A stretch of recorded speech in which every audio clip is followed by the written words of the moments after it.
Pues muchas gracias, bienvenidos, bienvenidas nuevamente. Agradezco al patronato de tres museos, de Museo de Historia Mexicana, a sus directivos, a la licenciada Magdalena, Luis Felipe, al personal del museo por esta invitación y esta oportunidad de nuevamente estar aquí con ustedes para reflexionar sobre nuestra memoria, la historia.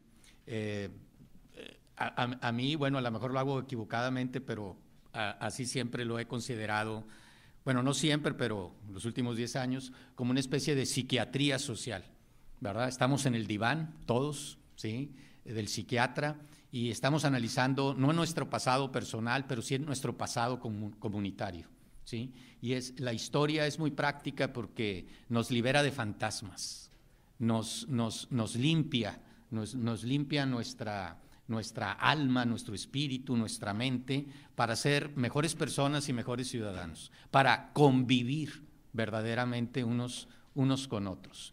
Y bueno, con este objetivo así como esencial, ¿sí?, vamos a desplegar entonces esta reflexión que hemos llamado Istmos en la Revolución Mexicana, que es más que nada vincular a los caudillos, a estas grandes personalidades de la revolución, con sus ideas, ¿sí? Porque si se fijan, de repente hablamos del maderismo, del reyismo, hablamos del villismo, del zapatismo, hablamos del callismo, hablamos del cardenismo. Bueno, quiere decir que ahí hay un ismo, hay un desarrollo de ideas, ¿sí?, o de mentalidades. Ahorita vamos a tratar de distinguir la diferencia, de ideologías, si ustedes quieren, vinculadas a un personaje, ¿sí? Y bueno, este fluir del personaje a sus ideas y de las ideas al personaje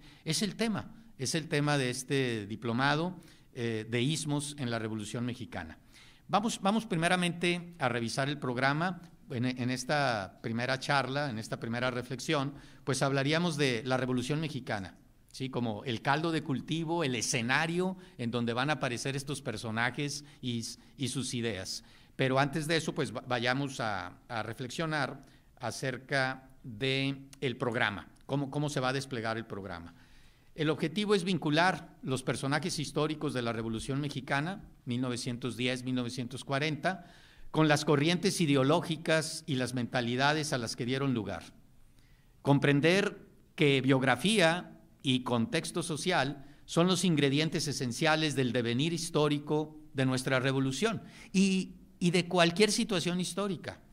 En 16 sesiones, esto es algo nuevo, porque pues estamos aquí desplegando no un diplomado de 10, 12 sesiones, sino un diplomado de 16 sesiones, casi un semestre. O sea, tiempo vamos a tener suficiente para meditar todo esto. Vamos a desplegar en estos 16 encuentros estos lienzos históricos que, al modo de una pintura épica, nos van a sumergir en la diversidad de los hombres y en su caótico siglo, intentando poner un orden en esa furia shakespeariana que es el océano de la historia. Recuerden que en Macbeth, creo que Macbeth, casi al final, cuando se da cuenta que el mundo se le viene encima, sostiene Shakespeare a través de Macbeth que la historia es un cuento contado por un idiota y que no significa nada. Y a veces nos damos de frente con esa sensación de que la vida, la historia, pues, ¿qué es en realidad? ¿Sí? Es una narración caótica y le tratamos de encontrar un sentido y a lo mejor pues no lo tiene, ¿verdad? Bueno, aquí vamos a hacer un esfuerzo por darle un sentido a la revolución. Cuando le preguntaron a Luis Cabrera, un carrancista, un ideólogo de nuestra revolución, que definiera la revolución, simplemente dijo: la revolución es la revolución, ¿verdad? O sea, who knows, quién sabe, esto es un caos, y sí, vamos a tratar de poner cierto orden, y poner el orden es muy artificial. Ponemos orden en nuestras vidas, vemos que nuestras vidas personales tienen como una trama, ¿verdad? Le hallamos la trama, pero esa trama realmente no la tienen nuestras vidas ni la vida de nadie, simplemente nosotros la imponemos, ¿verdad? para escapar del caos, ¿sí? En el principio, como decían los griegos, fue el caos, y después viene el cosmos, el orden, ¿verdad? Y en cierta manera, pues aquí subyace eso, ¿no? Vamos a poner cierto orden que a lo mejor en la realidad pues no existe, pero todos ponemos ese orden, ¿sí? Todos tratamos de poner en ese caos el orden. Bien, son 16 encuentros, 16 charlas, 16 reflexiones, ¿sí? Primeramente hablaríamos el día de hoy, reflexionaríamos sobre el escenario de la revolución, sus personajes, sus momentos, sus elementos distintivos. Recordemos que para la mayoría de los historiadores dicen, bueno, la Revolución Mexicana es un periodo de 3 décadas. Se inicia en 1910, termina en 1940.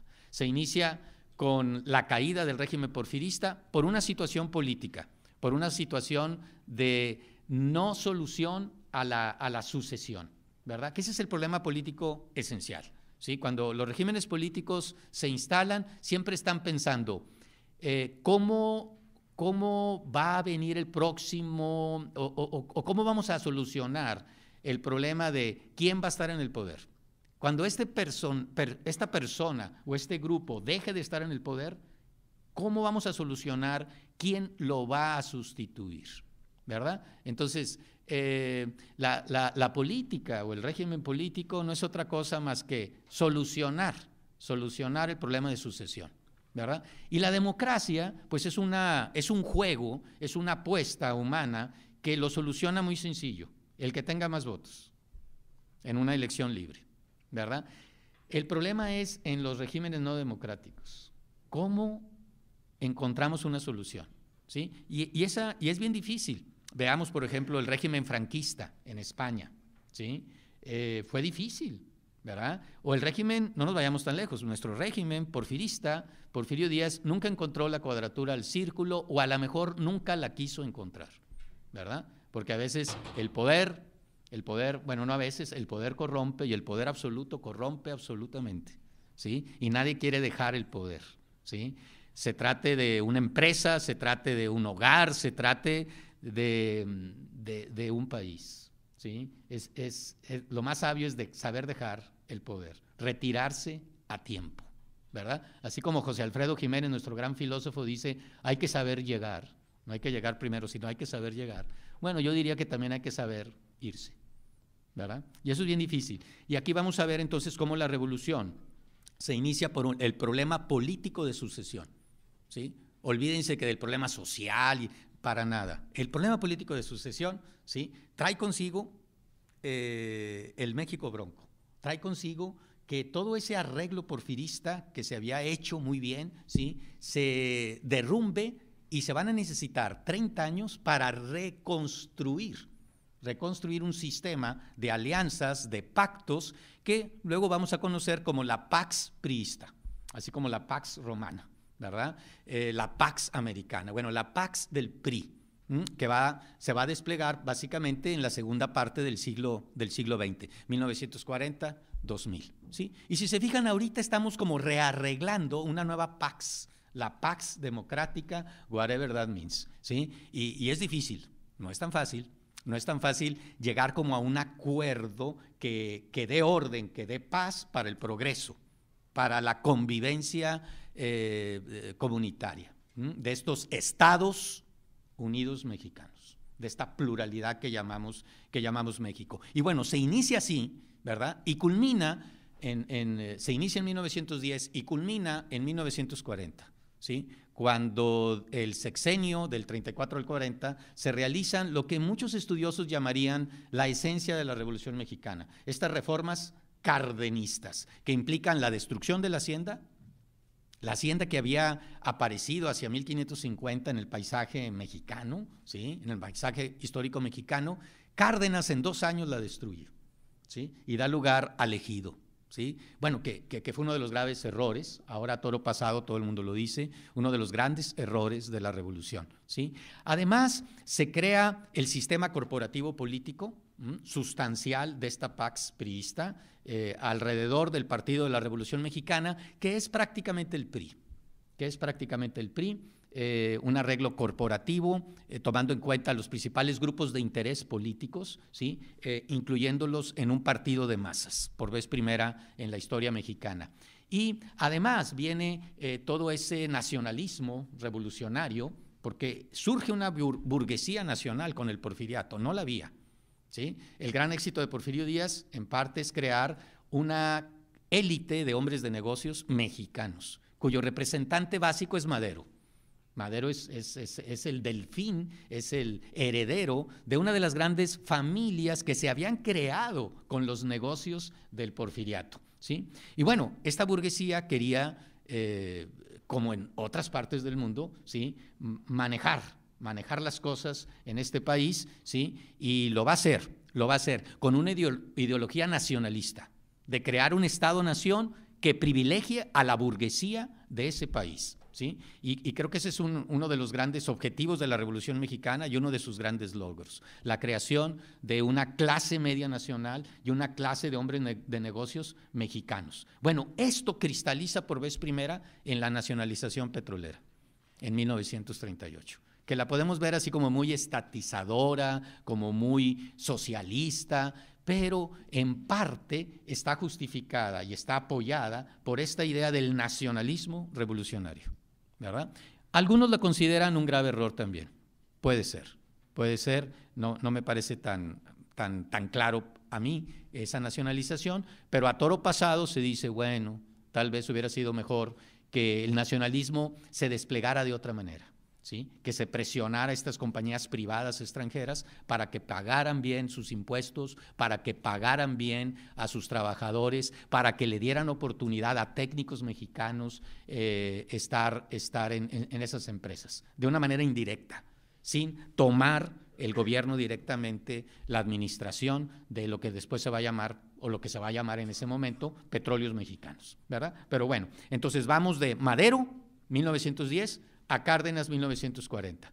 Ese es el primer punto que vamos a tratar de tocar ahorita, ¿sí? Y luego nos vamos ya a los caudillos y sus corrientes, ¿sí? En un segundo tema vamos a ver, digamos, las ideologías, ¿sí? Estas sí son ideologías, son un sistema de ideas que viene de Europa, ¿sí? Y que en el siglo XIX las élites políticas mexicanas van a absorber, ¿sí? No son ideologías mexicanas, son ideologías importadas. Por eso, en cierta manera, suenan un poco huecas, porque no son orgánicas, no nacen de la tierra y de la sangre de lo que llamamos México, sino que nacen de la tierra y de la sangre europea, tierras templadas, ¿sí? Con una burguesía muy sólida, con una historia un poco diferente, ¿sí? Y se implantan acá en la tierra tropical, chico, ¿sí? Con una ausencia de burguesía tremenda, ¿sí? Y con peculiaridades también propias, obviamente, de lo que llamamos México o de lo que llamamos América Latina, ¿sí?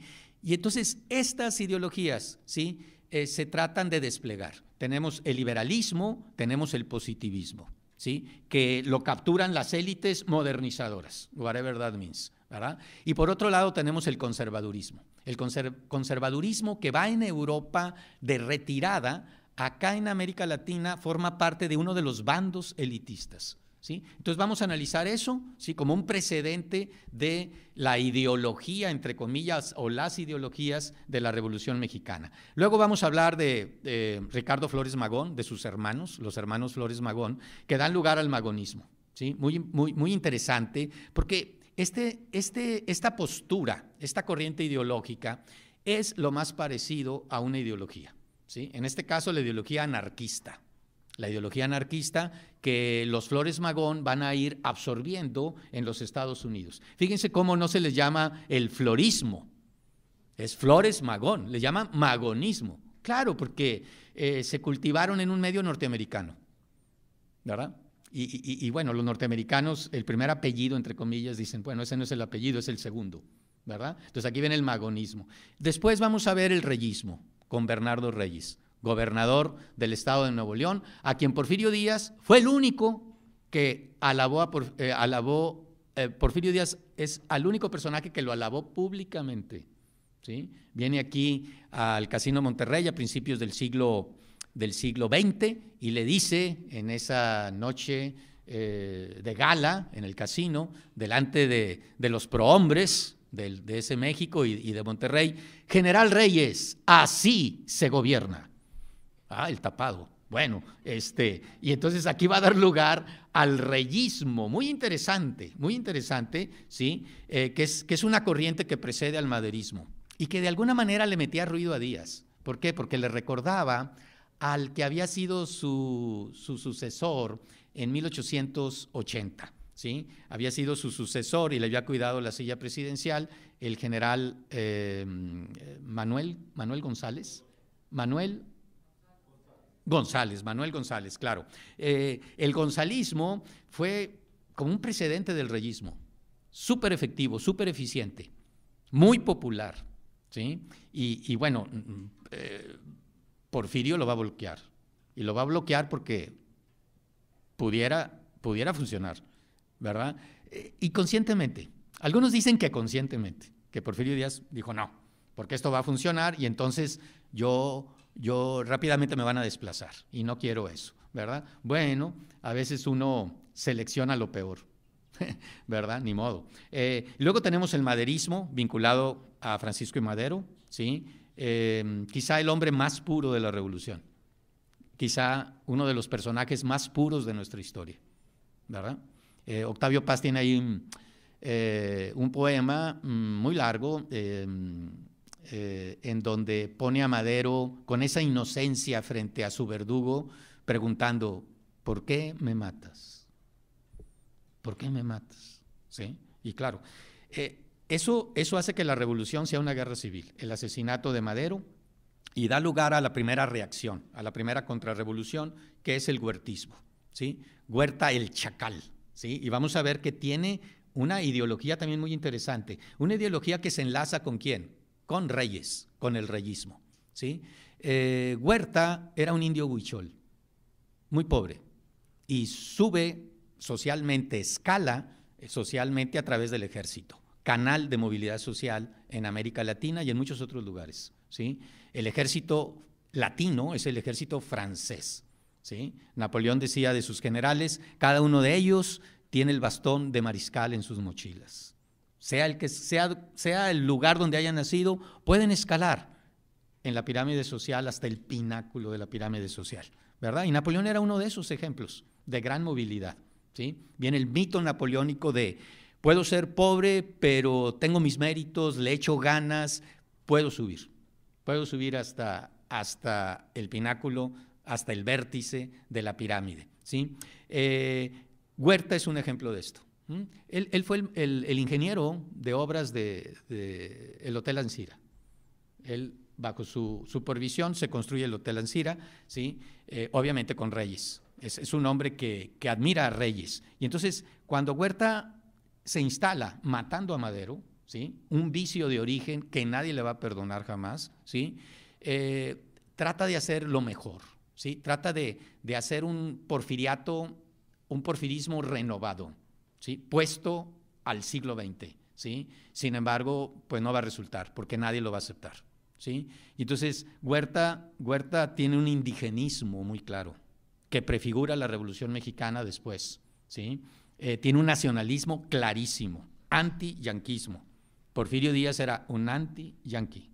Y Reyes en cierta manera también, ¿sí? Estaba muy cerca. Recuerden, la piel del país está en la frontera, ¿sí? Entonces, bueno, estamos llenos de McDonald's, pero a lo mejor somos más sensibles. Vaya, digo McDonald's no por la empresa en sí, sino lleno como de presencia extranjera, presencia norteamericana en Monterrey. Y sin embargo, a lo mejor somos muy sensibles, somos muy nacionalistas, ¿sí? ¿Por qué? Porque estamos en la piel del país. Y la piel, bueno, es lo más sensible, nos transmite al corazón y al cerebro lo que está ocurriendo en el exterior, ¿no? Y entonces, Huerta como Reyes son bastante nacionalistas, súper nacionalistas. Bien, vamos a verlos en este sexto punto, y luego vamos a hablar de los triunfadores, de los que derrotan a Huerta. Primeramente Carranza, con el carrancismo, ¿sí? Con ese nacionalismo extremo de Venustiano Carranza, ¿sí? Con esa idea de cumplir la Constitución del 17, ¿verdad? Y antes la Constitución del 57, ¿sí? Con un sentido de Estado nacional. Se dice que Carranza es el heredero de Juárez, o sea, el heredero de que necesitamos construir un Estado, necesitamos construir una sociedad regida bajo la ley, ¿sí? Y es muy ambiguo porque él surge de la Revolución, pero si se fijan, no es un general. No hablamos del general Venustiano Carranza. Nunca se da un grado, ¿sí? Y es ambiguo porque lo vemos en fotografías y lo vemos con un uniforme que pareciera de general, pero si lo analizamos muy bien, es un uniforme que él se inventó, ¿verdad? Se lo inventa un poquito antes que Mao Zedong en China. Es un uniforme parecido, o sea, como que es comandante, pero que como que no, ¿sí? Y entonces él se autonombra primer jefe de la revolución. Primer jefe, jefatura. Como es algo militar, pero no es general, ¿sí? Y bueno, esto nos habla del civilismo, como Juárez, ¿sí? Lo civil debe prevalecer. Lo militar ha echado a perder al país, ¿sí? Y esa es una idea muy fuerte que luego los revolucionarios, ya con Miguel Alemán, van a tener muy claro. En 1940, 1946, 1952, el alemanismo es el civilismo de los revolucionarios, ¿verdad? Alemán va a ser el primer presidente civil de la revolución. Claro, los demás generales no eran tan generales, ¿verdad? Eran el pueblo en armas, pero era el pueblo en armas. Y ahora es el pueblo con libros, abogados, ¿sí? Ya sé lo que están pensando, entre abogados te veas. Bueno, pues sí, pero entre economistas también, tengan cuidado. Entonces, aquí vamos a tener a Carranza como un hombre que plantea por adelantado la idea del civilismo. Luego tenemos el zapatismo. Si hay algo entrañable es esta figura del zapatismo, la vamos a analizar, me parece que bien, y no la vamos a confundir con lo que dijo el gobierno que era el zapatismo. Zapatismo que mantiene Zapata y sus seguidores es una cosa muy diferente del ejido, muy distinta, ¿sí? Y vamos a tratar de desplegar las peculiaridades. Luego el villismo. ¿Qué es el villismo?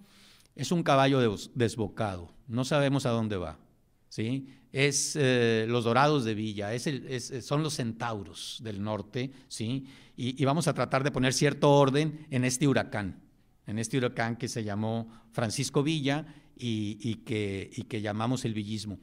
Hay un momento en 1914, en que Villa llora públicamente, ¿sí? Y llora porque el cuerpo de Madero es pasado de un cementerio a otro, a un lugar de honor. Y ahí está llorando por el señor Madero. Si Villa admiró a alguien, fue a Francisco y Madero. Admiró la inocencia, admiró la pequeñez de un gigante, la humildad. Admiró la lucha sin armas, simplemente una lucha con argumentos, con ideales. ¿Sí? Entonces, si México se merece algo,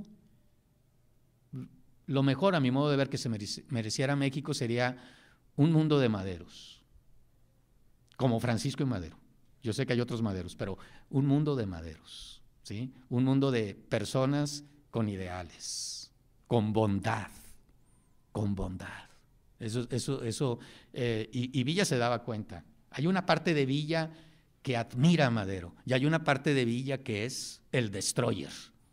No en balde Krause, al hacer la biografía de Villa, dice: Villa está entre el ángel y el fierro, entre el ángel y el demonio, entre Felipe Ángeles, ¿sí?, un militar guau, ¿sí?, y entre Rodolfo Fierro, un asesino, un hombre que vaya, terrible, que da lugar a uno de los cuentos más espeluznantes de la Revolución, Oro, Caballo y Hombre, que narra cómo muere Fierro lleno de oro en un pantano helado allá en Chihuahua, en el norte de Chihuahua, en 1915. Bien, después de Villa vamos a ver otra vez el positivismo.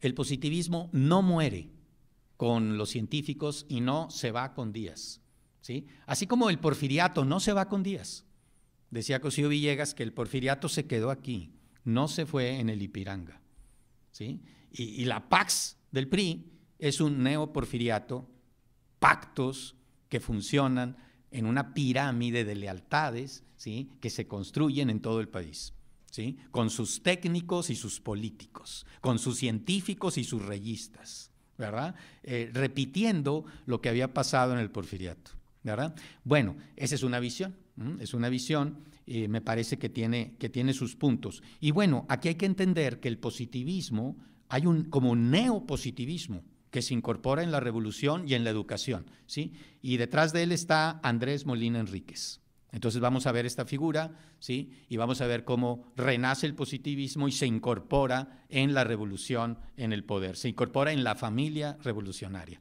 ¿Qué quiere el positivismo? Convertir la sociedad en una sociedad moderna. Y la revolución moderniza al país. Entonces, detrás de eso, ¿sí?, de ese esfuerzo de modernización, hay esta ideología europea, francesa, de 1850, que se pone al día hacia 1920 y se despliega todavía ahorita. La ciencia, la razón, la religión y el arte, seres racionales. Ese es el positivismo. Y lo vemos en muchos discursos, entre muchas personas. La razón, la ciencia, whatever that means, ¿verdad? Cuando la razón y la ciencia se convierten en lo único, ¿sí?, se vuelven locas. Se duermen. El sueño de la razón produce monstruos, decía Goya, ¿sí? La razón debe estar despierta, y para estar despierta debe ver interlocutores. Debe admitir la religión, debe admitir el arte, debe admitir otras formas de ver al mundo que complementan a la razón, ¿verdad? Bueno, entonces hay que tener cuidado con eso. Y aquí tenemos a los triunfadores, que vamos a analizar, los norteños. Los hombres con su sombrero tejano, con su copa de coñac en la mano, con su colt en el cinto, a caballo, con su uniforme caqui, norteños, sonorenses, muchos de ellos, que son los que triunfan, ¿sí? Por eso la revolución también se ve como esa invasión del norte sobre el México inocente del sur y del centro. No tan inocente, ¿verdad? Pero bueno, se dice que son inocentes. Entonces, esos sonorenses capturan la revolución. Son los que triunfan, incluyendo a Cárdenas. Cárdenas es michoacano, ¿sí?, de origen, claro, pero profesionalmente se hace con calles. Entonces, de ahí la fuerza de Cárdenas, porque Cárdenas tiene un pie en el mundo antiguo, en el mundo tradicional, en el México profundo, y tiene un pie en ese México moderno, en ese oeste porfiriano que es el norte mexicano, ¿verdad? Y entonces aquí hablamos de Álvaro Obregón y luego de Calles como ganadores de la revolución, ¿sí? Y dan Obregón el agrarismo, que no es el zapatismo, es otra cosa, ahorita, bueno, después lo vemos, y Calles el callismo muy fuerte. Y luego vienen voces disidentes dentro de la revolución, que anuncian la democracia, en este caso Vasconcelos, el vasconcelismo, el civilismo, ¿sí? Aunque Vasconcelos es un gran caudillo, definitivamente, era un hombre que trataba de institucionalizar. Fundó la Universidad Nacional de México, le da su lema, funda la Secretaría de Educación, ¿sí?, la institucionaliza, ¿sí? Entonces es un caudillo muy inteligente, que sabe que las cosas no dependen de los hombres, que dependen de los ritos, de las instituciones, no de los hombres, ¿sí? Vamos a tener ahí al final, ¿sí?, vamos a hablar de Gómez Morín, pero no hablamos de Gómez Morinismo. Claro que no, porque Manuel Gómez Morín, uno de los grandes hombres de México, se da cuenta de que México, dependiendo de los personalismos, no va a llegar a ningún lado. Que México, si quiere ser moderno, debe crear una sociedad moderna, un entramado moderno, una sociedad civil autónoma, independiente de las personas, ¿sí? Entonces, en el caso de Vasconcelos, está anunciando un poco a Gómez Morín, ¿sí?, un poco a este gran maestro tolstoyano de origen cristiano, asesinado en Jalisco, Anacleto González, ¿sí? Que bueno, sería la última, lo último que vamos a reflexionar. Y entonces estamos con Vasconcelos, que es la voz disidente dentro de los sonorenses, ¿sí? Y luego tenemos a Cárdenas y al cardenismo, ¿sí? Decía Cosío Villegas, otra vez lo citamos, que si había alguien que podía dividir a la familia revolucionaria, era Lázaro Cárdenas. Y sí, de hecho la dividió. Su hijo, Cuauhtémoc, 1988, dividió a la élite priista. Y con eso empieza a fragmentarse la Pax priista, ¿sí? Hay otros factores de peso, pero uno de ellos es la división de las élites. Acuérdense, se dice, el pueblo unido jamás será vencido. Puede ser cierto, pero es más cierto, la élite unida jamás será vencida, ¿sí? Cuando hay esas revoluciones y esas revueltas es porque la élite se dividió, empieza a pelearse, rompe los acuerdos, ¿sí? Y entonces aquí vamos a tener un hombre súper importante que realiza lo que llamamos la Revolución Mexicana, Cárdenas, ¿sí? Y luego tenemos al cachorro de la Revolución Mexicana, este término que acuña Vicente Lombardo Toledano, a quien no tratamos y que es importante, pero de alguna manera lo vamos a tocar con Cárdenas, y que acuña para designar en campaña a este joven abogado de la UNAM, que se llamaba Miguel Alemán. Miguel Alemán, que es un hombre extraordinario y es un hombre que prefigura a otro hombre no tan querido, pero que ha hecho muchas cosas, que es Carlos Salinas de Gortari, ¿verdad? Miguel Alemán es una especie de Carlos Salinas en 1946, ¿sí? Obviamente se critica mucho el alemanismo ya toro pasado, ¿sí? ¿Por qué? Porque el alemanismo es este México, lleno de ciudades grandísimas, este México con una industria enorme, no muy eficiente, este México que cuenta en millones, ¿sí? Y no ya en pesos, ¿sí? Un México de grandiosidad, ¿sí? Que forma parte del alemanismo. Es una modernización en un sexenio. En un sexenio nos vamos a hacer ricos, en un sexenio vamos a transformar el país, ¿sí? Y recordemos, no podemos. No podemos hacer eso. En Europa, donde crean la sociedad moderna, emplearon 500 años. Porque fíjense, la época moderna en Europa va del Renacimiento a la Primera Guerra Mundial. Esa es la modernidad. 1400 a 1900, son 500 años. Entonces, cuando decimos, me voy a leer la Enciclopedia Británica en inglés, ¿sí? Los 30 tomos en un día. No puedes, compadre. No vas a poder, comadre, ¿sí? Necesitamos 10 años, ¿sí? Y ese ha sido uno de los problemas de México, el acelere que echa a perder todo, ¿sí? Mejor aceptar los límites, ser realistas e ir paso a paso, evolucionar, como decían los positivistas. Era una palabra favorita de ellos, evolución. Y fíjense de qué vamos a hablar, revolución, ¿sí? Y los estudiosos de las revoluciones, por regla general, llegan a la conclusión de que las revoluciones son 3 pasos hacia adelante y 5 pasos hacia atrás, ¿verdad? Que han fracasado, sobre todo las revoluciones con muchas ideas, con mucha ideología, esas fracasan, ¿sí? Y esa es la gran ventaja de la Revolución Mexicana, no hay tantas ideas. ¿Por qué? Porque las ideas es lo que creamos aquí en la mente, lo impongo a la realidad, ¿sí? Y hay que ser más prácticos, hay que dejar que la realidad fluya, no tenerle miedo a la realidad, dejar la canoa de nuestras vidas a la corriente de la vida, a la corriente de la historia, no andar remando tanto, no hacer tanto esfuerzo, ¿sí? Y entonces las ideologías han dado lugar a los campos de concentración, a la aniquilación de los enemigos, literalmente a la liquidación del enemigo.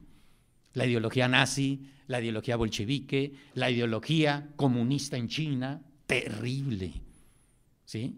Y en Cuba, también una ideología muy rígida, ¿sí? Y la Revolución Mexicana, muchos dicen que no tiene ideología, es una hipótesis, y creo que sí, tiene ideas, pero ideas muy light, ¿sí? Entonces, eso ha evitado la violencia institucional. Entonces, la Revolución Mexicana ha sido como más pragmática. Y en cierta manera Luis Cabrera pues nos da la clave. ¿Qué es la revolución, don Luis? La revolución es la revolución. O sea, vaya usted a saber qué es, ¿verdad? ¿Por qué? Porque es como un caos, pero el caos es la vida. Y hay que como aceptarla, vivir con ese caos, vivir con las pluralidades, vivir con las contradicciones, vivir con los límites. Es mejor que ponerle un orden, cronometrar todo, ¿sí?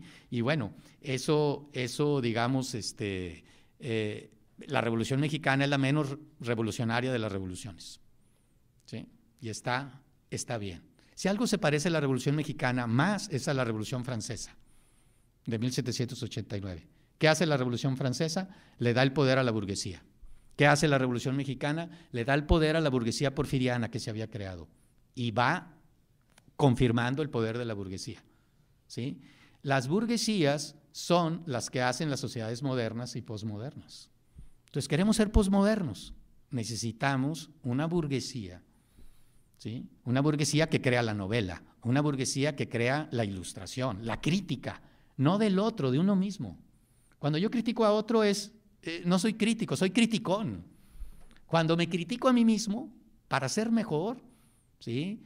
Para intentar ser menos peor, entonces viene la crítica verdadera, ¿sí? Y es lo que le ha faltado a América Latina, según Octavio Paz, me parece correcto. Nos falta una ilustración, una autocrítica, ¿verdad? En lugar de ver la paja en el ojo ajeno, ver la viga que me impide ver a mí en mi visión, ¿verdad? Y bueno, entonces hablamos del alemanismo y cerramos con estos dos grandes hombres, sobre todo con Manuel Gómez Morín. Yo sé que lo pueden identificar con el PAN, pero más que identificarlo con Acción Nacional, habría que identificarlo con el civilismo, con la sociedad civil autónoma, en donde el PAN sería un elemento, un partido, gran novedad, un partido, una parte del todo. Porque aún en nuestros días, en nuestra política y en América Latina en general, el partido es el todo. Yo tengo la verdad, tú no. Yo soy el bueno, tú eres el malo.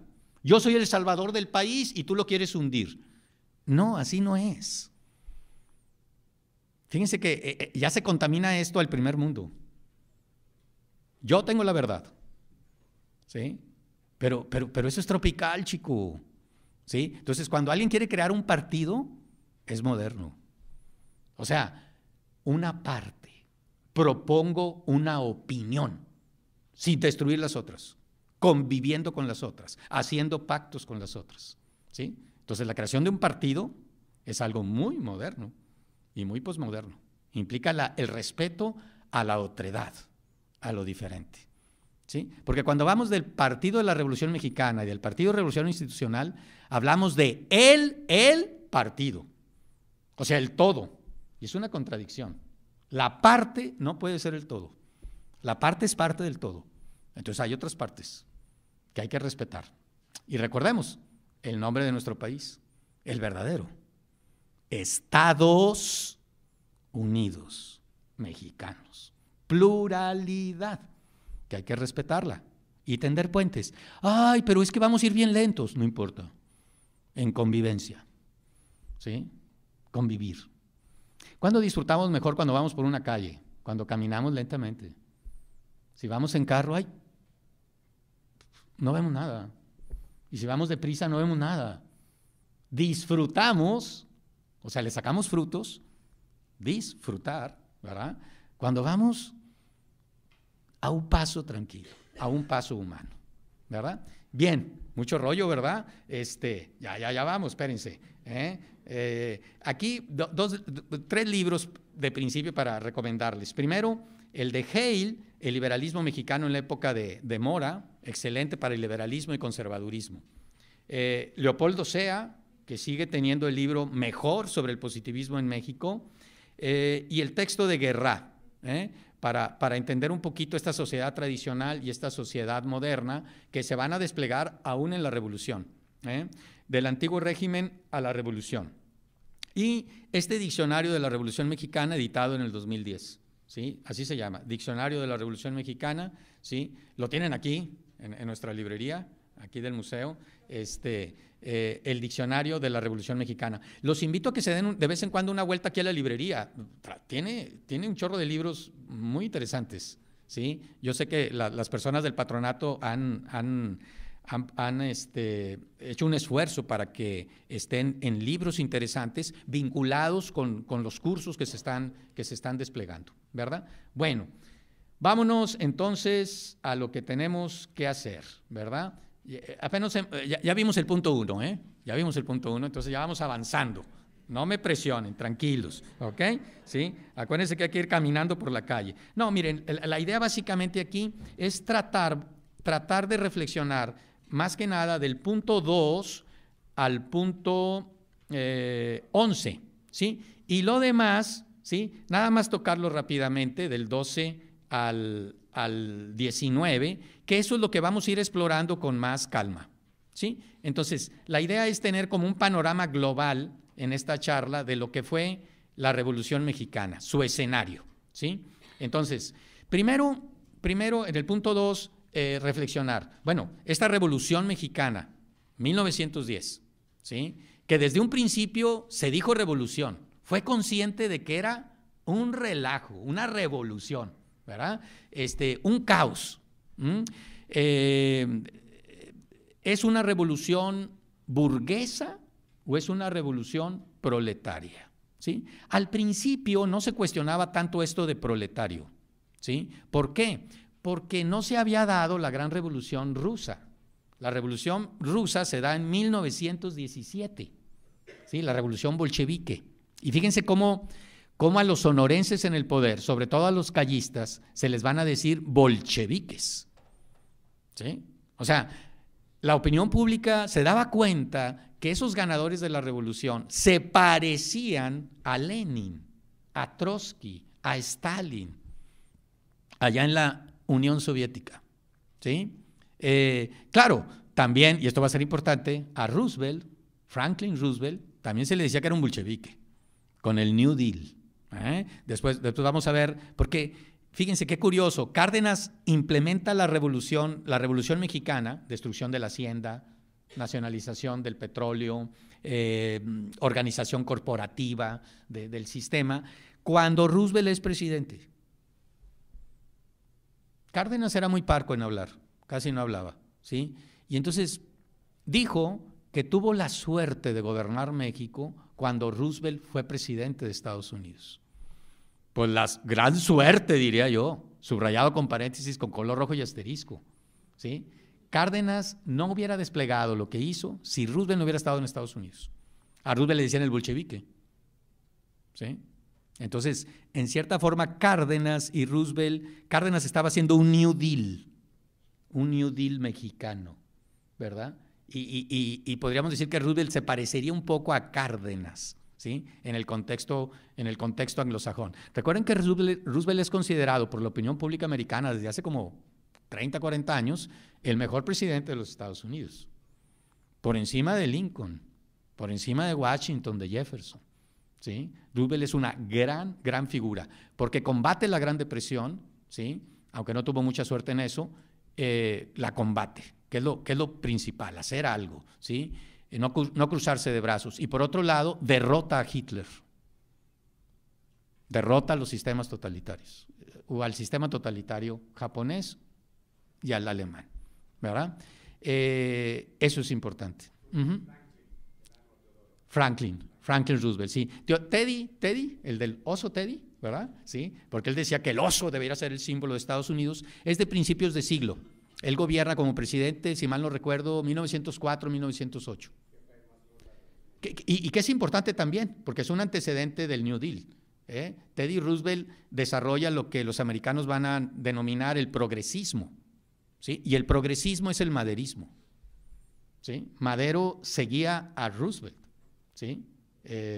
A crear, estar por el empresario plural nacional, combatir los monopolios, tener un Estado interventor, ¿sí? Claro, no lo seguía en el imperialismo, porque Roosevelt es un hombre que dice, Estados Unidos es fuerte, tiene que imponerse en el exterior, ¿verdad? Era un guerrero. Pero bueno, entonces, revolución burguesa o proletaria, sin duda alguna burguesa,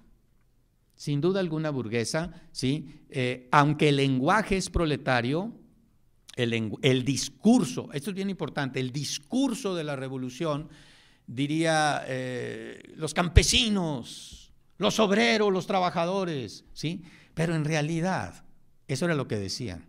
Lo que hacían era estar a favor del empresario, de los empresarios, de cualquier tipo, pequeños y grandes, ¿sí?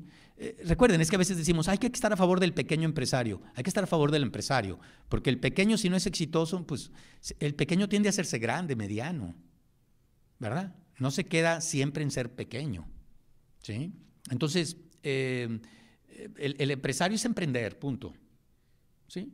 Yo sé que aquí en Monterrey esto no causa tanta escozor, pero en México tú dices, es que la burguesía, oh, te quieren matar. ¿Por qué? Porque no somos modernos, así de sencillo. Si fuéramos modernos, no nos asustaríamos con esto que estoy diciendo, ¿sí? Que la modernidad implica la burguesía, las clases medias, los hombres de negocios, y que eso trae la libertad y el progreso, y la autocrítica, ¿sí? ¿Qué vemos nosotros? La burguesía explotadora, la burguesía acaparadora de todo, la burguesía egoísta. Y sí, bueno, son algunos signos de la burguesía, pero hay que hacer el balance completo. Y el balance de la burguesía europea y norteamericana es altamente positivo. Han mantenido la libertad. El mercado necesita la libertad para progresar. Entonces van junto el mercado y la democracia, ¿verdad? Bueno, entonces es una revolución que crea, que apoya, ¿sí?, la constitución de un empresariado nacional con sus clases medias, ¿sí? Que el discurso, sobre todo en los años 20, se vuelve cada vez más radical y se radicaliza totalmente con Cárdenas, sí, así es, ¿sí? Pero fíjense, Cárdenas destruye la hacienda, crea los ejidos, correcto, empata con el grupo empresarial más poderoso de aquella época, que es el Grupo Monterrey. Viene aquí y les dice a los empresarios, bueno, si no quieren pagarle bien a los trabajadores, el Estado se queda con las empresas, ¿sí? Los empresarios de Monterrey dicen, les pagamos bien. Ya quisieran las empresas tener todo el sistema de seguridad que tenemos nosotros, ¿sí? Y hay un empate. No destruye al grupo, no puede. Pero el grupo tampoco destruye a Cárdenas, no puede tampoco. Es un empate. Cárdenas a cualquier enemigo lo vencía. Vence a Calles, lo manda al exilio, al jefe máximo de la revolución, ¿sí? No lo mata. Cárdenas es un hombre de paz, en cierta forma, ¿sí? Lo exilia. Con él se acaban las vendetas violentas, en general. En general. Tiene ahí algunos pecadillos, como cualquier persona con poder, ¿verdad? Y entonces, este discurso del proletariado, sí, Cárdenas lo mantiene, pero fijémonos, ¿sí? ¿Quién es su sucesor? Su sucesor no es Francisco J. Múgica, que era el hombre del discurso proletario, que era el hombre del discurso socialista, radical, casi bolchevique. No, su sucesor es Manuel Ávila Camacho, hermano de Maximino, el de Arráncame la vida, ¿sí? Bueno, entonces, Manuel Ávila Camacho es un general muy moderado, muy conservador, ¿sí? Entonces, ahí notamos que el discurso no predomina, predominó el curso. Manuel Ávila Camacho va a seguir un camino pro aliado en la Segunda Guerra Mundial, va a seguir un camino de construir una burguesía, que luego su secretario de Gobernación, Miguel Alemán, va a llevar a la N potencia, ¿verdad? Y luego la Pax del PRI, es esa construcción de la burguesía.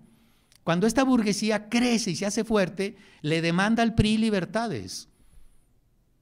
Y el PRI quiere seguir mangoneando todo. Y ese es el problema, la burguesía, tú la auspicias, crece y dice, quiero libertad. En todos lados, también en China, van a tener su problema. Y grave, porque son como 250 millones que pertenecen a la burguesía china, ¿sí?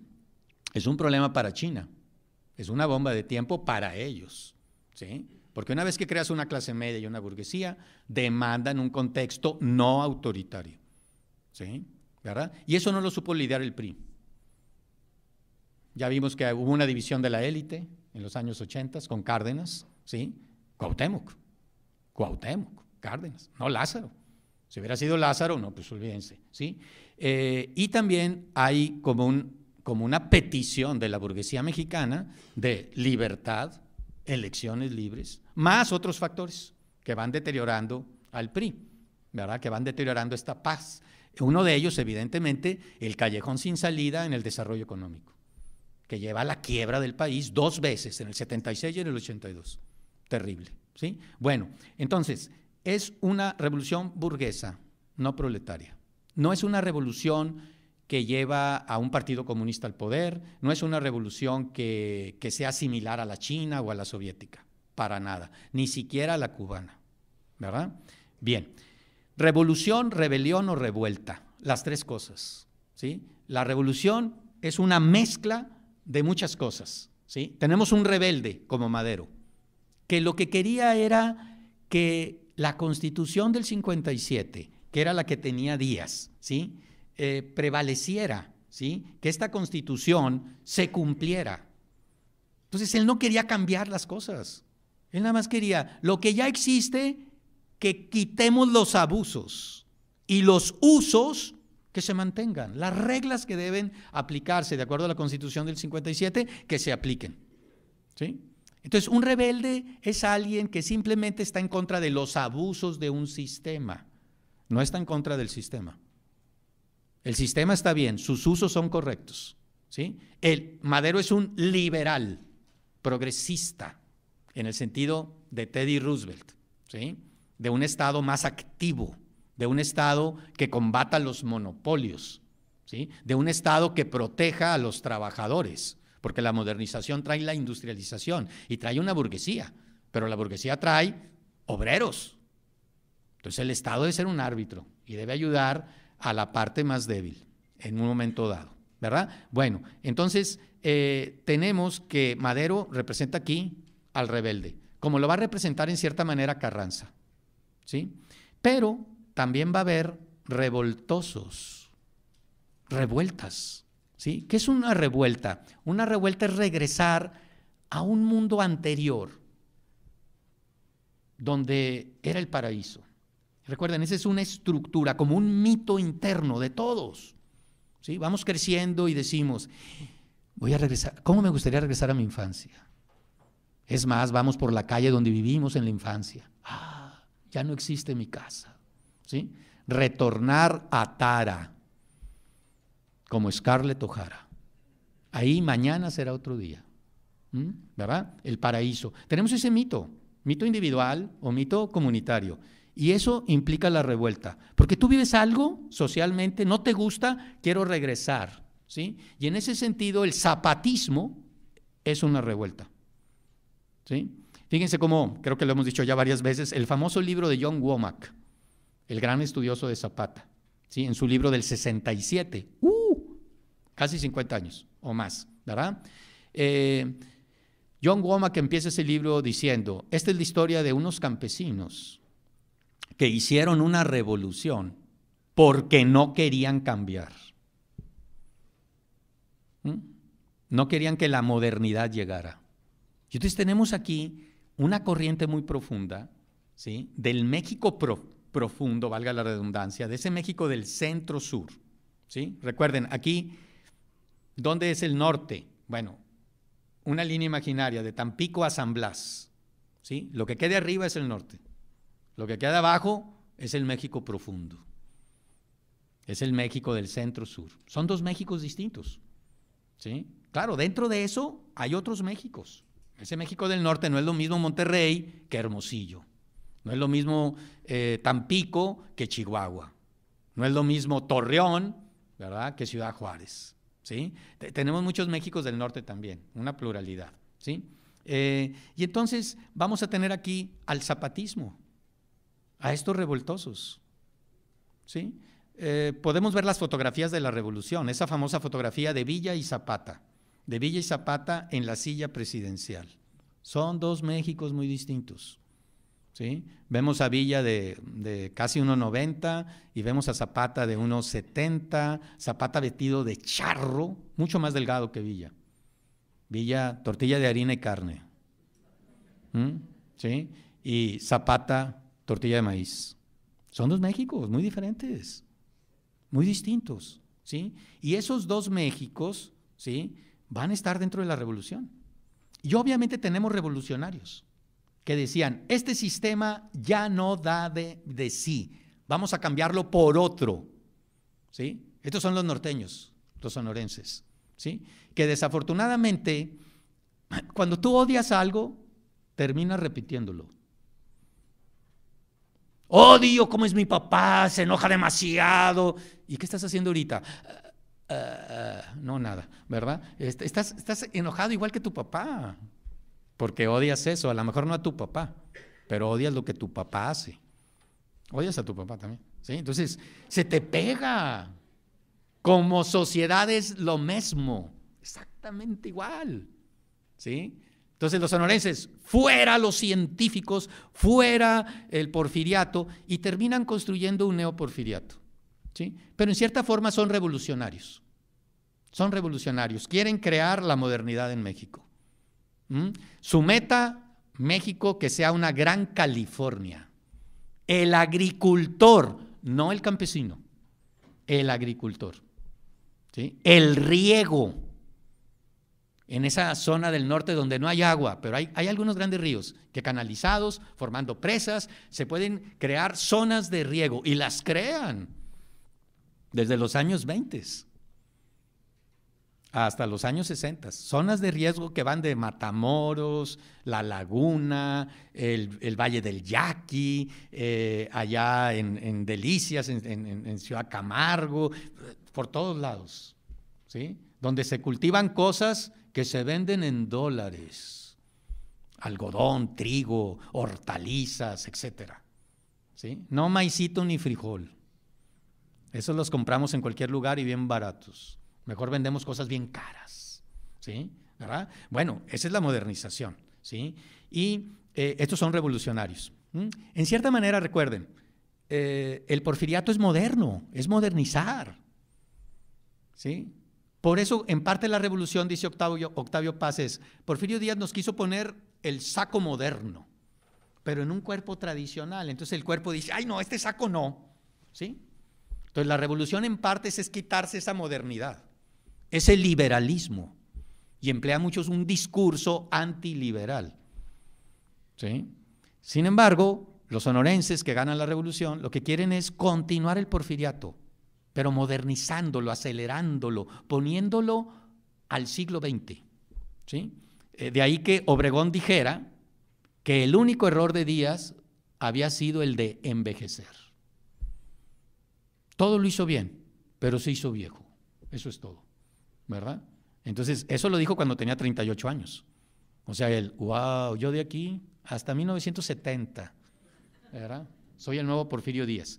Se le van a atravesar como 25 balas, ¿verdad? Cuando lo matan, en 1928, ya triunfador. Lo matan al día siguiente en que se proclama su triunfo, ¿verdad? Bueno, así es la vida. Esta Revolución Mexicana, ¿tiene una ideología o tiene una mentalidad? ¿Sí? Ya dijimos que en realidad no tiene ideología.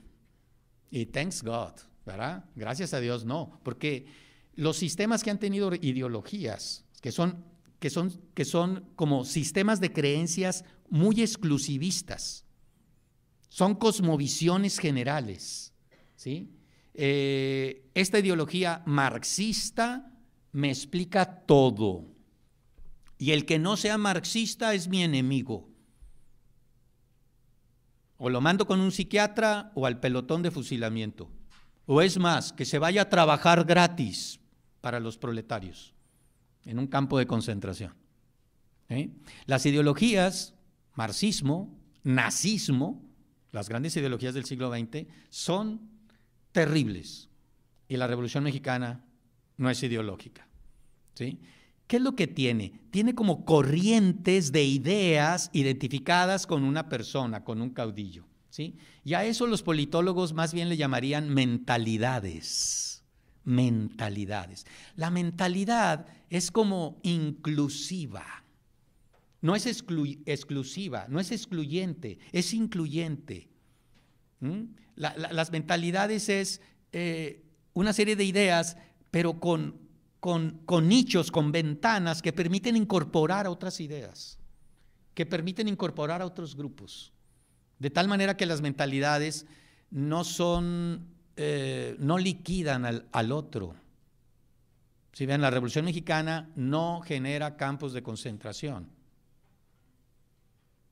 como la rusa, como la china, como la cubana, como el nazismo, como el fascismo italiano. No lo genera, ¿sí? Con una excepción, la cristiada, 1926, 1929. Ahí fue ese momento de los años 20 que se identifica con Plutarco Elías Calles, un profesor en el poder. Un profesor es muy teórico.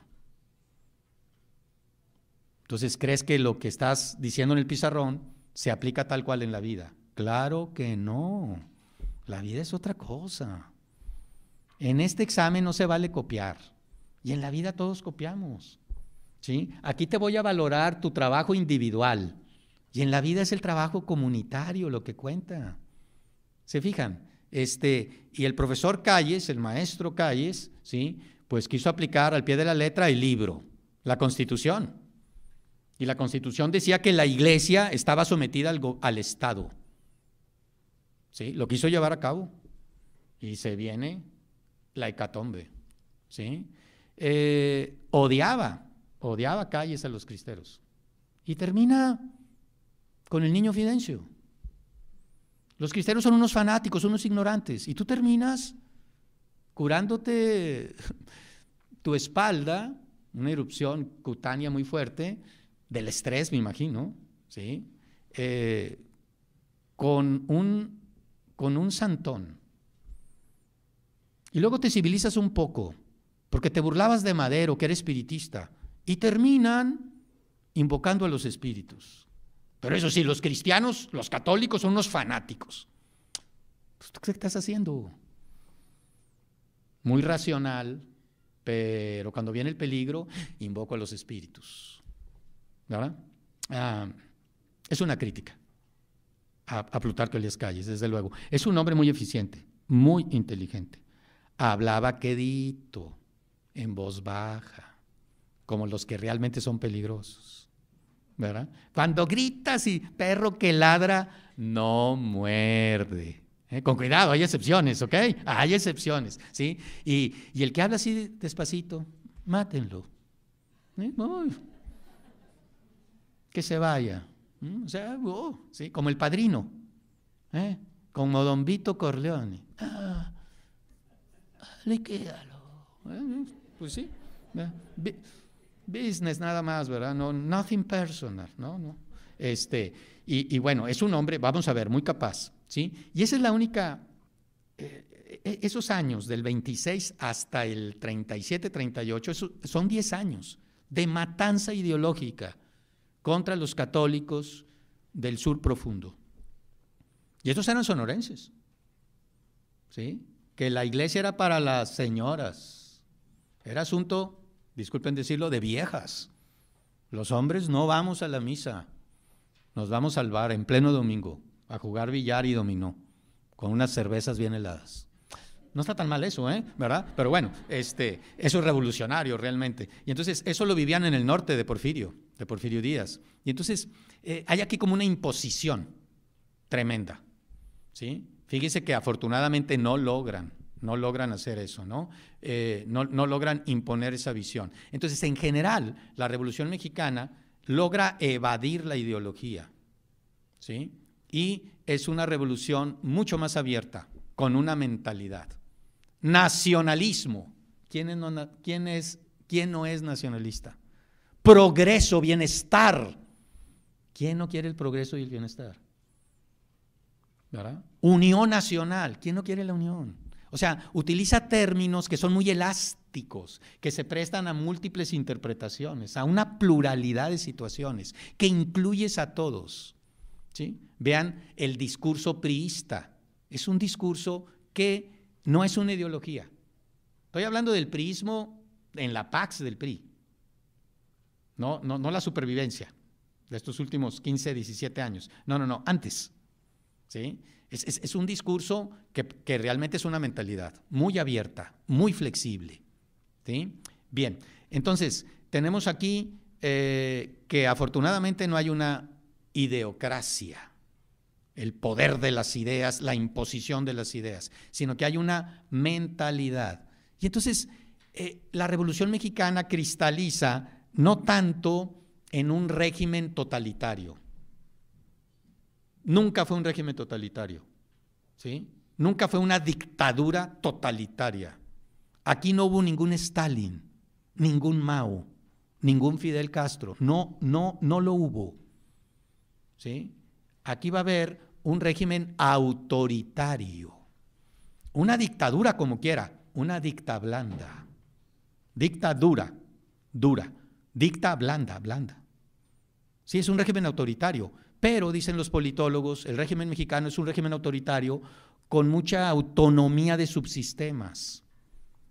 Ay, piensa lo que quieras, haz peregrinaciones, come puros vegetales, dale a los rayados, lo que tú quieras. Nada más no me pongas gorro al momento de hacer elecciones. Eres libre en muchas cosas, en esa Pax del PRI, que cristaliza la revolución. Hay autonomía de subsistemas, podías entrar y salir del país cómodamente, leer lo que te diera la gana, criticar, publicar en los periódicos lo que quisieras, ¿sí? Nada más no te metas en las elecciones, ¿verdad? Entonces, es un régimen autoritario liberal, muy, muy flexible, ¿sí? Ahora, aquí también se usa el término de ideología para cualquier conjunto de ideas. Y entonces para los marxistas italianos que siguen a Gramsci, un gran pensador, que muere en la cárcel, Mussolini lo envía a la cárcel y bueno, pues Gramsci padecía de los pulmones y no, pues ahí le da una tuberculosis pero acelerada. Y Gramsci decía que siempre hay ideologías, siempre, ¿verdad? Conjunto de ideas. Los grupos tienen ideas para desplegarse en la acción social. Y entonces decía Gramsci, nada más que hay una diferencia, hay ideologías críticas que critican a los que están en el poder, ¿sí? Y ideologías orgánicas que justifican a los que están en el poder. Entonces, un marxista, ¿qué debe hacer? Un revolucionario, ¿sí? Un revolucionario, dice Gramsci, debe siempre enlazarse con la ideología crítica, no con la orgánica, ¿verdad? Y bueno, en ese sentido, pues a veces se dice que los que justifican la Revolución Mexicana son intelectuales orgánicos, no son intelectuales críticos, ¿verdad? ¿Sí? Pero bueno, cuando observamos que el marxismo da lugar a los regímenes más duros de la historia, con menos libertades de la historia, pues ¿dónde están los intelectuales críticos ahí? ¿Verdad? Hay que tener cuidado cuando creemos que la historia tiene una trama y que yo sé la trama, ¿sí? Es un peligro. Cuando yo creo que tengo la clave de las leyes de la historia, es un peligro, ¿sí? Mejor aceptar que la historia es libertad. La historia, quién sabe que sea. ¿Quién iba a decir que tal presidente estuviera en tal país? No digo nombres. Y quién sabe qué nos depara el destino. No sabemos. La historia es libertad, la historia no tiene libreto, ¿sí? Entonces, tú tienes una ideología orgánica, una ideología crítica. Mira, que tengas ideas, hombre. No es tan fácil tener ideas. Tener ideas nuevas es mucho más difícil todavía. Porque cuando tienes memoria te das cuenta de que esto que estoy diciendo ya lo dijo alguien. Es bien difícil ser un innovador en la vida y más en las ideas. Entonces, bueno, con que tengamos ideas, ¿sí? Porque las ideas nos sirven como instrumentos para capturar el caldo de la realidad. La realidad es un caldo, ¿verdad? Y está bajo fuego. Y entonces, ¿cómo lo capturo? Con la mano, me quemo, no resisto, ¿verdad? ¿Se acuerdan del profesor Sobek? ¿Sí? Soy profesor Sobek, ¿sí? ¿Y dónde está el caldo? Nada. Entonces creas las ideas como instrumentos, como los cucharones, ¿sí? Esta idea me permite tomar la realidad, tomar el caldo de la realidad. Para eso sirven las ideas, ¿sí? La idea es un instrumento intelectual para comprender el mundo, para darle cierto orden al caldo, para aprenderlo, para capturarlo, ¿sí? Y claro, a veces se usan las ideas para apoyar a alguien en el poder o para criticarlo, ¿sí? Pero va y viene, a veces criticas, a veces apoyas, no tiene nada de malo, así es la vida, ¿verdad? El poder ahí está, a veces es necesario criticarlos, a veces hay que apoyarlo, ¿sí? Pero nada de que siempre lo critiques, siempre lo apoyes, no es así, ¿verdad? La vida es más fluida. Ahora, otro punto también importante aquí, a veces se habla que las ideologías son de los grupos cultivados, educados, ¿sí? Y el pueblo, las masas, ¿sí? Que de la sociedad moderna, del siglo XX sobre todo, no tienen ideología, porque la ideología es muy sofisticada, ¿sí? Esas son de las élites, tienen mentalidades o cultura popular, que son dos cosas distintas, ¿sí? Entonces, esto de Zapata, por ejemplo, Zapata y el zapatismo, ¿sí? Bueno, tenían ciertas ideas, pero para pasarlas al plan de Ayala, ¿sí? Que el zapatismo cristaliza en este plan por escrito, usaron a profesores del DF para escribirlo. O sea, tú tienes, aunque seas del pueblo, tienes ciertas ideas y las quieres trasladar, ¿sí? A un nivel más elevado, a un nivel más abstracto, pues necesitas intelectuales, ¿sí? O sea, el pueblo, las masas, ¿sí? Que todos somos masas en muchas cosas, ¿sí? O sea, eres élite cuando sabes del tema. Oye, yo sé de cocina, eres la élite de la gastronomía. Yo soy masa, no sé nada, ¿sí? Oye, no sé nada del motor del carro, soy masa. No sé nada de fútbol, soy masa, ¿sí? Entonces, ¿qué hace la masa? La masa sabia, ¿sí? La masa sabia sigue a los expertos. Vas con el buen mecánico, escuchas al que sabe de fútbol, ¿sí? Te atienes a los consejos del gastrónomo, del cocinero, ¿sí? Obviamente las masas no siempre son sabias y entonces creen que saben. Ese es un grave problema, es la rebelión de las masas, ¿sí? Y lo vemos en la política. Tenemos masas que creen que son élite y gobiernan un país y a veces muy poderoso, ¿sí? Pues hay problemas, desde luego.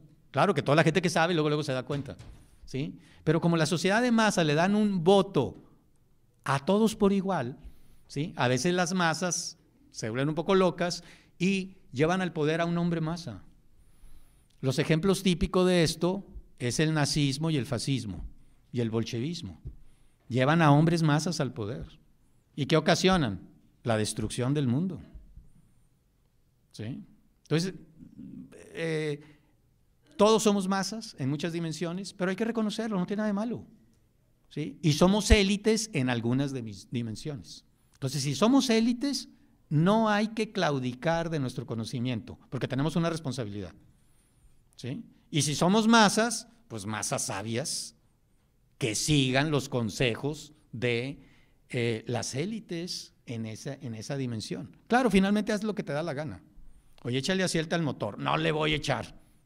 Pues bueno, se te va a desvielar ahí el motor, no sé, ¿verdad? No le eches tanta sal, no vas a… Y tú, guácatelas. Pues sí, pues te dijeron que no, ¿verdad? Bien, entonces, ¿qué pasa en la revolución? ¿Sí? La revolución, aunque hay masas, el villismo, el zapatismo, que tienen ciertas ideas, finalmente necesitan como del medio intelectual para cristalizar en sus ideas. Entonces, las ideologías, estamos hablando de un asunto de élites, ¿sí?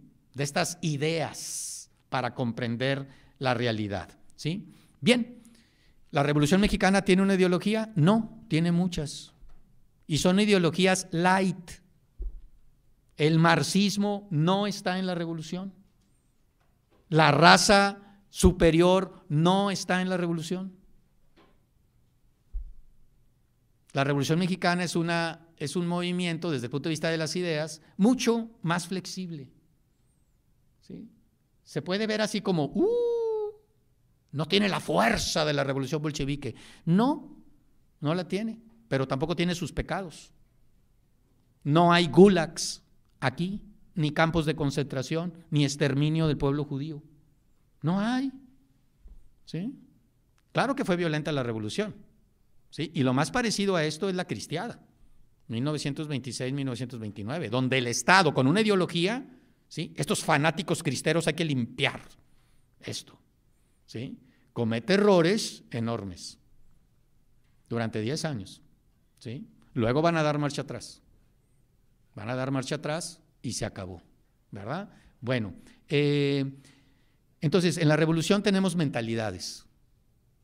Tenemos un conjunto de ideas muy flexible, a veces que se contraponen, ¿sí? Si nosotros invitáramos aquí, aquí, como a veces se invita en el museo, a diferentes personalidades que hablan sobre un tema, ¿verdad? Invitáramos a Madero, a Carranza, a Villa, a Zapata, a Obregón, a Calles, a Cárdenas, a Gómez Morín, a Vasconcelos, no, hombre, al minuto se haría un relajo bien sabroso. Hasta sacarían unos las pistolas, estarían, no, grueso. Porque esa es la revolución es la revolución. O sea, lo que propone un rebelde no es lo que propone un revolucionario y no lo que propone un revoltoso. Hay contradicciones tremendas.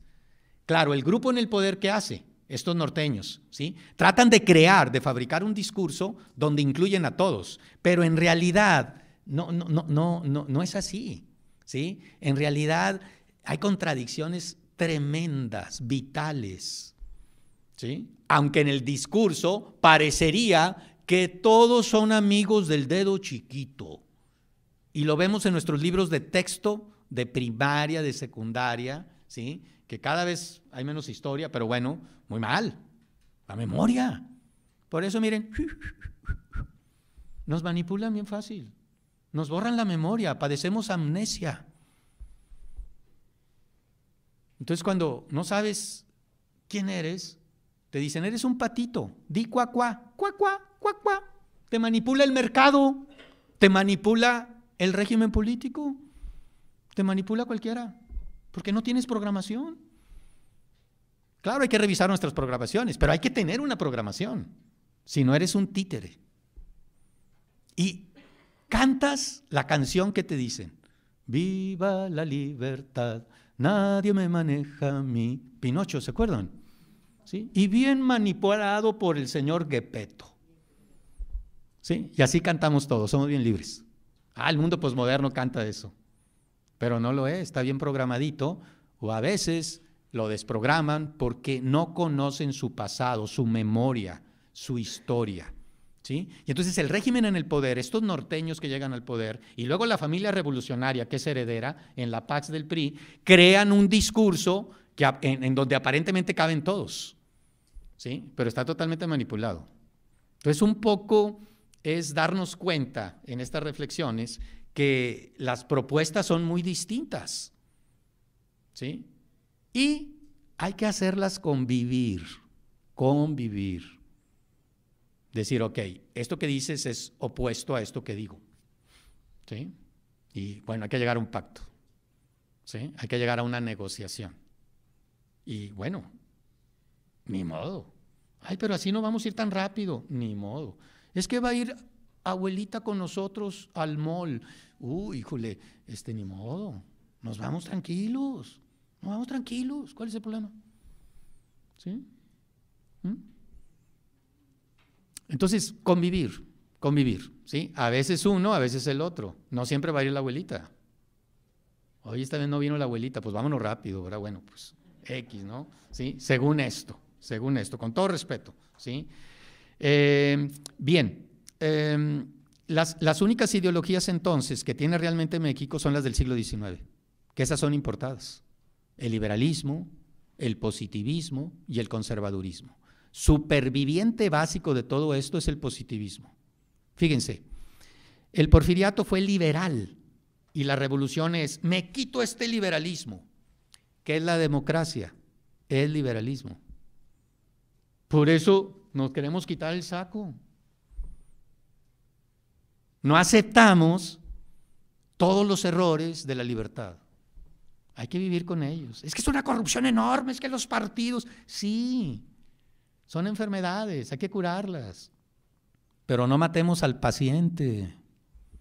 La democracia es el liberalismo y todos los pueblos con bienestar, con libertad, tienen liberalismo en su base. Claro, viven en el mundo templado, nosotros en el trópico, no importa, ¿sí? No matemos a la gallinita de los huevos de oro, seamos pacientes, porque si no, nos va a suceder igual que nos sucedió con Madero, liberal, lo matamos y vino Huerta, quitamos a Huerta y vino la familia revolucionaria, ¿sí? Bueno, que no podemos vivir en la modernidad, hay que aceptar que la libertad tiene sus problemas. Hay que aceptar que los partidos son necesarios. Hay que aceptar que la corrupción es parte de los regímenes políticos, pero no tanta. Correcto, claro. Tienen razón, ¿sí? Pero cuidado, porque a veces matamos al paciente con la cura, que a veces me da la sensación que eso puede pasar en México. Y como yo viví el autoritarismo, a muchos de ustedes también, ¿sí? Sé que prefiero yo la peor democracia que el mejor autoritarismo. Lo prefiero, yo en lo personal, ¿verdad? La peor democracia al mejor autoritarismo, ¿sí? A mí si me dan a escoger, yo prefiero México que Singapur. Ay, pero Singapur, yo prefiero México. Así como estamos, ¿sí? Y algunos que vienen de Singapur también, dicen, ay, México mejor. Pues sí, claro, sí. O sea, la libertad la damos por hecho y no. ¿Se acuerdan de los balazos hace 4 o 5 años aquí en Monterrey? ¿Verdad? Bueno, todos los días, pero más hace 4 o 5 años, ¿sí? Terrible. Añoramos esa paz, esa libertad, ¿sí? Bueno, entonces, ¿cómo periodizamos esta Revolución Mexicana? Ya vamos de salida a los puntos que subrayamos, ¿no? Va de 1910 a 1940. Bueno, un poquito antes de esto. Recordemos que toda revolución trae consigo la contrarrevolución. O sea, hablamos de revolución, rebelión, revuelta, pero también hablemos de contrarrevolución, o contrarrebelión, o contrarrevuelta, ¿sí? Y en la revolución se vio esto, porque Huerta, ¿sí?, quiso reinstaurar el porfiriato. Es parte de la contrarrevolución. Y algunos, los callistas, decían que estos fanáticos cristeros que eran también contrarrevolucionarios.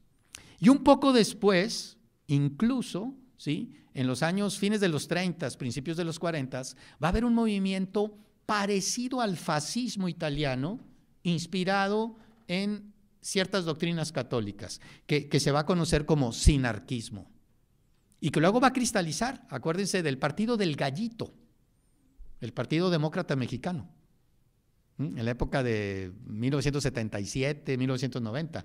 Bueno, ese partido es heredero del sinarquismo, ¿sí? Sinarquismo, lo contrario del anarquismo. Sinarquismo es el orden, ¿sí?, fijado. El anarquismo es el desorden, digamos, ¿sí?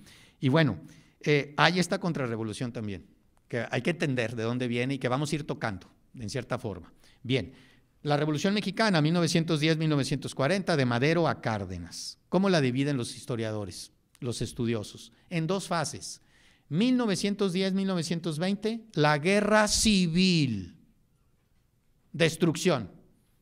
Y luego de 1920 a 1940, la reconstrucción. Ay, pero 10 años de destrucción, 20 de reconstrucción. Claro, así es. O sea, es bien fácil destruir, vuelve a construir, necesitas el doble de tiempo. Mínimo, ¿verdad? Muy fácil para andar de criticones, pero para hacer las cosas, no, se tarda. Y entonces aquí lo vemos, hay una reconstrucción en 2 décadas, del 20 al 40. Esta reconstrucción, a su vez, se divide en 3 momentos, ¿sí? Los años 20 sonorenses, ¿sí? El maximato, de Calles, ¿sí? Primer jefe o jefe máximo de la revolución. ¿A quién imita Calles aquí?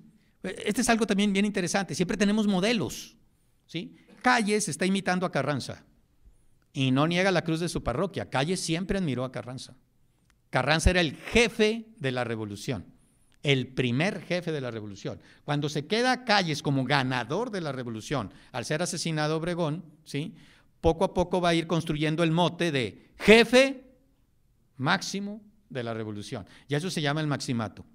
Un sexenio en que Calles es el hombre detrás del trono. No se sienta en el trono, en la silla, porque lo van a matar igual que a Obregón. Pero dice, ¿no necesito sentarme en la silla para mandar? Claro, puedes estar acá alejadito, y es lo que hace Calles, ¿sí? Y después de ahí viene el cardenismo. Con eso termina la reconstrucción, ¿sí? 1934-1940. Que bueno, el cardenismo también es mucha destrucción, y luego Ávila Camacho, Alemán, van a tener que reconstruir. La revolución, 1 millón de muertos. Bueno, sí, efectivamente, hubo 1 millón de muertos, ¿sí? Voy a tocar hasta el punto 11, no se asusten, ¿ok? ¿Sí? Les tomo 5 minutos. 1 millón de muertos en la revolución, 1910-1920. Éramos 16 millones en 1910, 16 millones de mexicanos. En 1920, 21, que se hace el siguiente censo, hay 15 millones. 1 millón de muertos.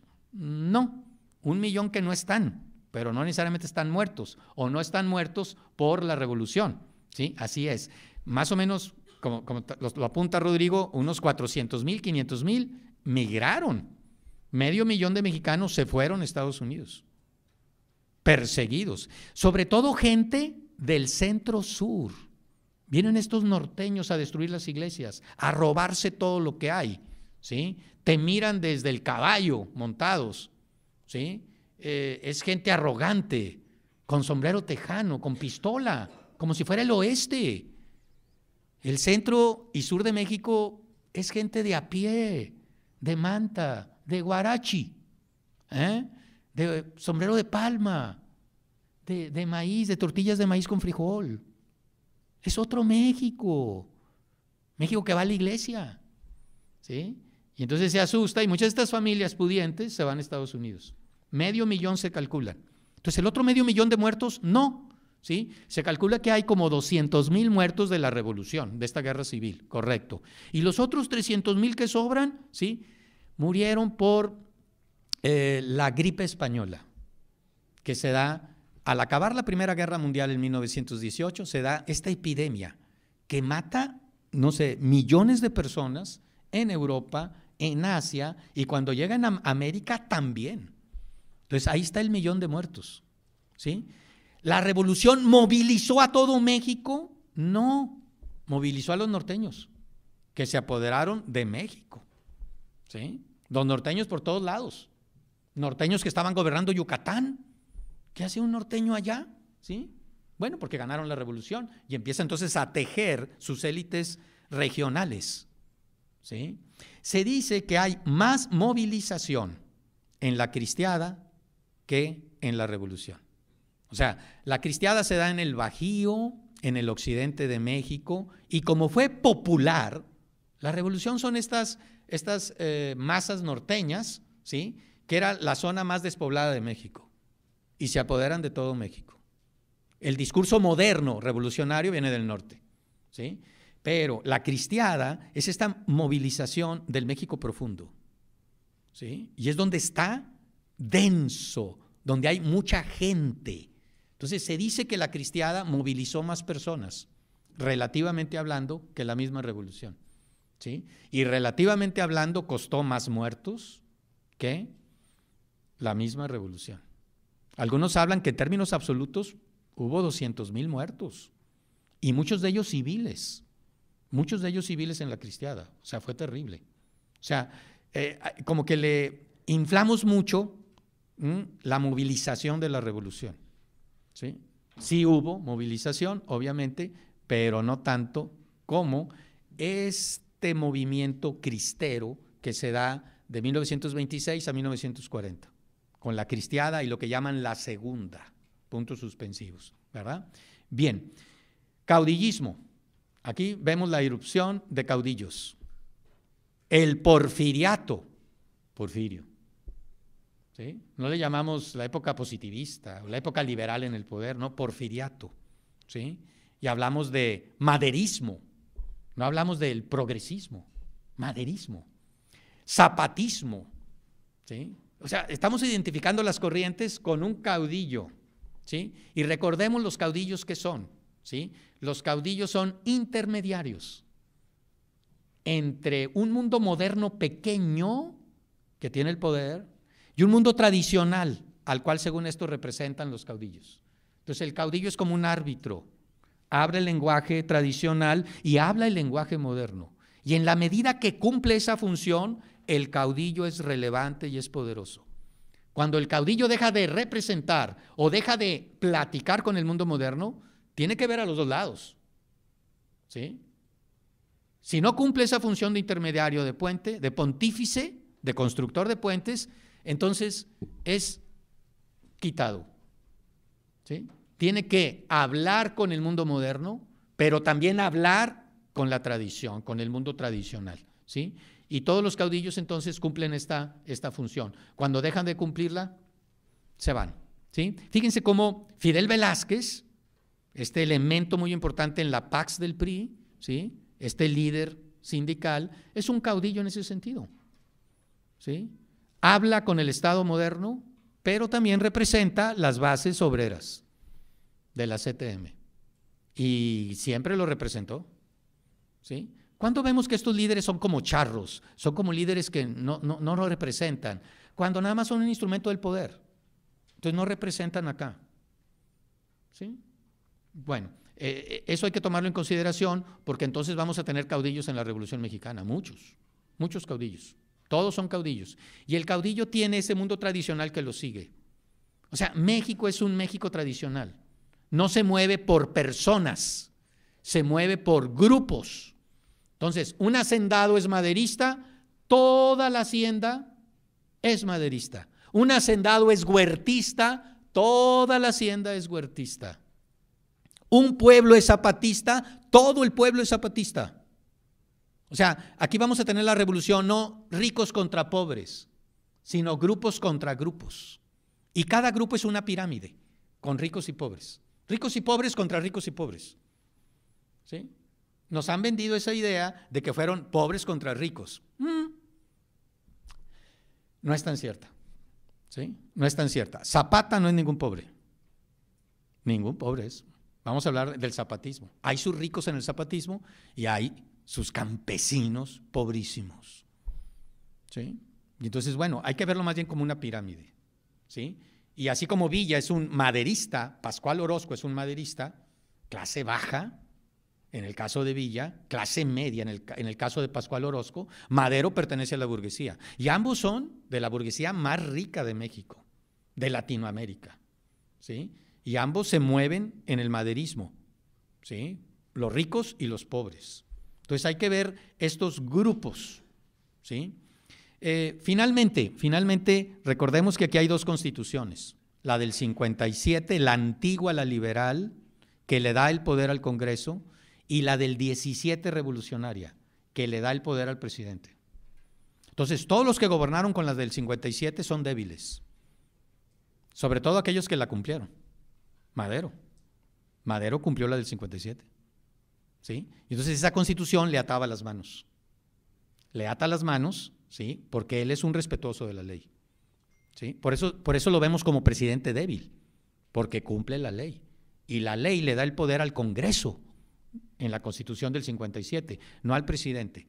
La del 17, que surge básicamente de la mente de Carranza se da cuenta, no podemos gobernar este país tan diverso con un ejecutivo débil.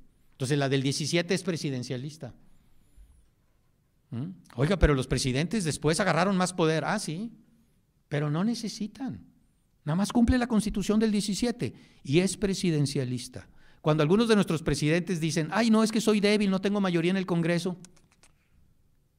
Sí, entiendo eso, ¿sí? De que el Congreso, la composición del Congreso te favorece, pero de principio te favorece la Constitución, porque la Constitución mexicana del 17 es presidencialista y me parece que es correcto. Necesitamos un presidente que asuma su rol, ¿sí? Entonces la del 17 es muy distinta, muy diferente. Claro, después en la paz del PRI, y un poquito antes, los presidentes dijeron, no solamente régimen presidencialista, sino que más. Bueno, ahí hubo un abuso, ¿sí? Pero de ese abuso no se sigue eliminar la Constitución del 17, que si se fijan, a veces pensamos eso. No, es que el poder debe tener el Congreso, ni lo mande Dios. Son bien lentos, corruptos. No nos volvamos tan tristes, ¿verdad? Sí, pero vaya, es lo mismo, nada más que es un comité, se tarda más, ¿sí? Es mejor un ejecutivo fuerte, como la Constitución del 17 lo establece. No hay que reformar nada, esa Constitución del 17, en ese aspecto, surge del aprendizaje del juarismo y el porfirismo. ¿Qué hace Juárez y Porfirio? No cumplen la Constitución del 57 porque les ata las manos, la suspenden y la adoran, ¿sí? Carranza dice, no, mejor vamos a tener una Constitución que podamos practicar. Y entonces vamos a dar el poder al presidente y se acabó. Y es lo que hacen, ¿sí? Y me parece correcto, ¿sí? Entonces la democracia mexicana del 2000 para acá tiene un instrumento adecuado, pero a veces como que lo rechazamos socialmente, ¿verdad? Bien, la próxima sesión vamos a hablar del liberalismo y vamos a hablar del mundo conservador y del positivismo, pero un poquito antes, me voy a tomar unos 10 minutos de la próxima sesión iniciales para hablar del entorno internacional, que es súper califragilístico, espiralidoso, súper importante. ¿Ok? Bien, muchas gracias. Hasta luego. Es al único personaje que lo alabó públicamente, ¿sí? Viene aquí al Casino Monterrey a principios del siglo XX y le dice en esa noche de gala en el casino, delante de los prohombres de ese México y de Monterrey, General Reyes, así se gobierna. Ah, el tapado. Bueno, y entonces aquí va a dar lugar al reyismo, muy interesante, ¿sí? Que es una corriente que precede al maderismo y que de alguna manera le metía ruido a Díaz. ¿Por qué? Porque le recordaba al que había sido su sucesor en 1880, ¿sí? Había sido su sucesor y le había cuidado la silla presidencial, el general Manuel González, Manuel González, claro. El gonzalismo fue como un precedente del reyismo, súper efectivo, súper eficiente, muy popular, ¿sí? Y bueno, Porfirio lo va a bloquear, y lo va a bloquear porque pudiera funcionar, ¿verdad? Y conscientemente. Algunos dicen que conscientemente, que Porfirio Díaz dijo no, porque esto va a funcionar y entonces yo rápidamente me van a desplazar y no quiero eso, ¿verdad? Bueno, a veces uno selecciona lo peor, ¿verdad? Ni modo. Luego tenemos el maderismo vinculado a Francisco I. Madero, ¿sí? Quizá el hombre más puro de la revolución, quizá uno de los personajes más puros de nuestra historia, ¿verdad? Octavio Paz tiene ahí un poema muy largo en donde pone a Madero con esa inocencia frente a su verdugo, preguntando, ¿por qué me matas? ¿Por qué me matas? ¿Sí? Y claro, eso hace que la revolución sea una guerra civil, el asesinato de Madero, y da lugar a la primera reacción, a la primera contrarrevolución, que es el huertismo, ¿sí? Huerta el Chacal, ¿sí? Y vamos a ver que tiene una ideología también muy interesante, una ideología que se enlaza ¿con quién? Con Reyes, con el reyismo, ¿sí? Huerta era un indio huichol, muy pobre, y sube socialmente, escala socialmente a través del ejército, canal de movilidad social en América Latina y en muchos otros lugares, ¿sí? El ejército latino es el ejército francés, ¿sí? Napoleón decía de sus generales, cada uno de ellos tiene el bastón de mariscal en sus mochilas. Sea el lugar donde hayan nacido, pueden escalar en la pirámide social hasta el pináculo de la pirámide social, ¿verdad? Y Napoleón era uno de esos ejemplos de gran movilidad, ¿sí? Viene el mito napoleónico de puedo ser pobre, pero tengo mis méritos, le echo ganas, puedo subir hasta el pináculo, hasta el vértice de la pirámide, ¿sí? Huerta es un ejemplo de esto. Él fue el ingeniero de obras del Hotel Ancira. Él, bajo su supervisión, se construye el Hotel Ancira, ¿sí? Obviamente con Reyes. Es un hombre que admira a Reyes. Y entonces, cuando Huerta se instala matando a Madero, ¿sí? Un vicio de origen que nadie le va a perdonar jamás, ¿sí? Trata de hacer lo mejor, ¿sí? Trata de hacer un Porfirio al final, cuando se da cuenta que el mundo se le viene encima. Sostiene Shakespeare a través de Macbeth que la historia es un cuento contado por un idiota y que no significa nada. Y a veces nos damos de frente con esa sensación de que la vida, la historia, pues, ¿qué es en realidad? ¿Sí? Es una narración caótica y le tratamos de encontrar un sentido y a lo mejor pues no lo tiene, ¿verdad? Bueno, aquí vamos a hacer un esfuerzo por darle un sentido a la revolución. Cuando le preguntaron a Luis Cabrera, un carrancista, un ideólogo de nuestra revolución, que definiera la revolución, simplemente dijo, la revolución es la revolución, ¿verdad? O sea, who knows, quién sabe, esto es un caos, y sí, vamos a tratar de poner cierto orden, y poner el orden es muy artificial. Ponemos orden en nuestras vidas, vemos que nuestras vidas personales tienen como una trama, ¿verdad? Le hallamos la trama, pero esa trama realmente no la tienen nuestras vidas ni la vida de nadie, simplemente nosotros la imponemos, ¿verdad? Para escapar del caos, ¿sí? En el principio, como decían los griegos, fue el caos, y después viene el cosmos, el orden, ¿verdad? Y en cierta manera, pues aquí subyace eso, ¿no? Vamos a poner cierto orden que a lo mejor en la realidad pues no existe, pero todos ponemos ese orden, ¿sí? Todos tratamos de poner en ese caos el orden. Bien, son 16 encuentros, 16 charlas, 16 reflexiones, ¿sí? Primeramente hablaríamos el día de hoy, reflexionaríamos sobre el escenario de la revolución, sus personajes, sus momentos, sus elementos distintivos. Recordemos que para la mayoría de los historiadores dicen, bueno, la Revolución Mexicana es un periodo de 3 décadas. Se inicia en 1910, termina en 1940. Se inicia con la caída del régimen porfirista por una situación política, por una situación de no solución a la sucesión, ¿verdad? Que ese es el problema político esencial. ¿Sí? Cuando los regímenes políticos se instalan, siempre están pensando cómo va a venir el próximo o cómo vamos a solucionar el problema de quién va a estar en el poder.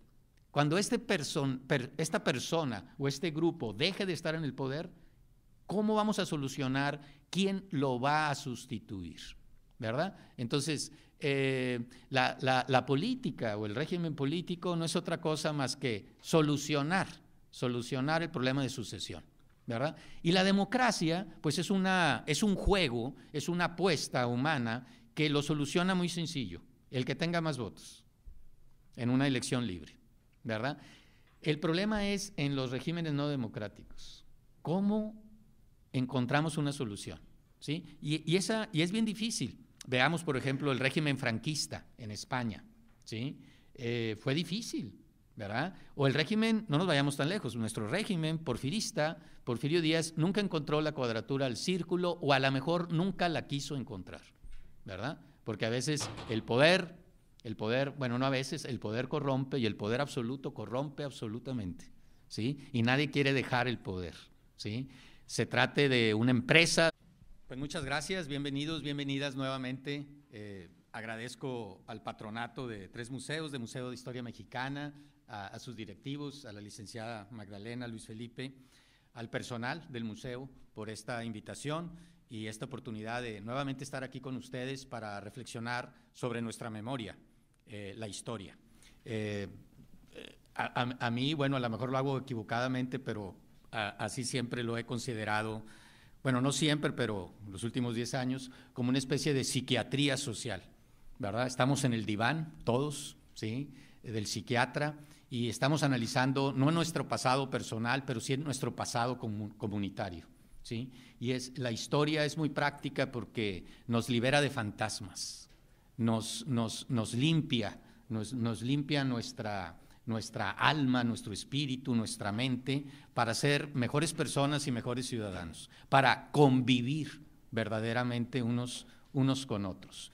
Y bueno, con este objetivo así como esencial, ¿sí?, vamos a desplegar entonces esta reflexión que hemos llamado Ismos en la Revolución Mexicana, que es más que nada vincular a los caudillos, a estas grandes personalidades de la revolución, con sus ideas, ¿sí? Porque si se fijan, de repente hablamos del maderismo, del reyismo, hablamos del villismo, del zapatismo, hablamos del callismo, hablamos del cardenismo. Bueno, quiere decir que ahí hay un ismo, hay un desarrollo de ideas, ¿sí?, o de mentalidades. Ahorita vamos a tratar de distinguir la diferencia, de ideologías, si ustedes quieren, vinculadas a un personaje, ¿sí? Y bueno, este fluir del personaje a sus ideas y de las ideas al personaje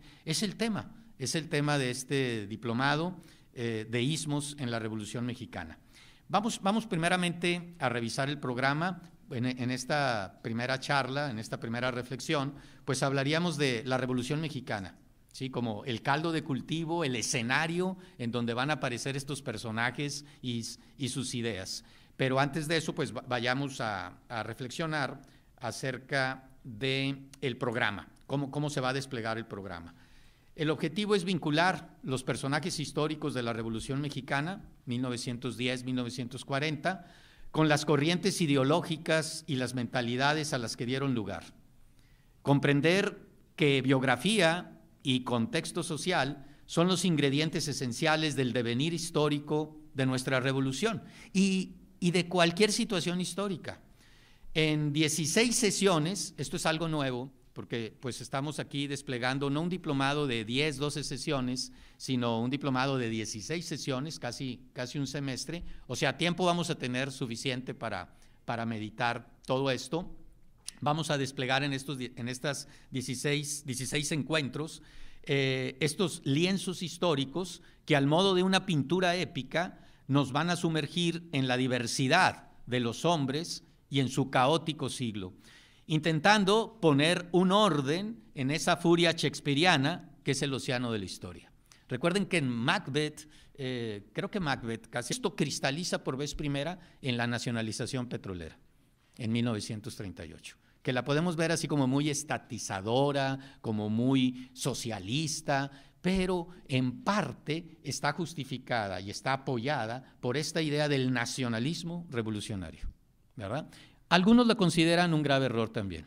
Puede ser, no me parece tan claro a mí esa nacionalización, pero a toro pasado se dice, bueno, tal vez hubiera sido mejor que el nacionalismo se desplegara de otra manera, ¿sí?, que se presionara a estas compañías privadas extranjeras para que pagaran bien sus impuestos, para que pagaran bien a sus trabajadores, para que le dieran oportunidad a técnicos mexicanos estar en esas empresas, de una manera indirecta, sin tomar el gobierno directamente la administración de lo que después se va a llamar, o lo que se va a llamar en ese momento, Petróleos Mexicanos, ¿verdad? Pero bueno, entonces vamos de Madero, 1910, a Cárdenas, 1940.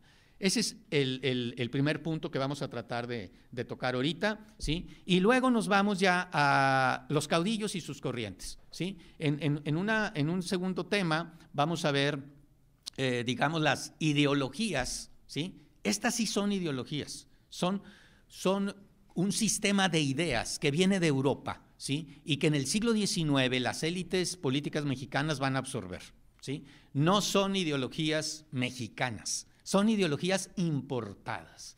Por eso, en cierta manera, suenan un poco huecas, porque no son orgánicas, no nacen de la tierra y de la sangre de lo que llamamos México, sino que nacen de la tierra y de la sangre europea, tierras templadas, ¿sí? Con una burguesía muy sólida, con una historia un poco diferente, ¿sí? Y se implantan acá en la tierra tropical, chico, ¿sí? Con una ausencia de burguesía tremenda, ¿sí? Y con peculiaridades también propias, obviamente, de lo que llamamos México o de lo que llamamos América Latina, ¿sí? Y entonces estas ideologías, ¿sí?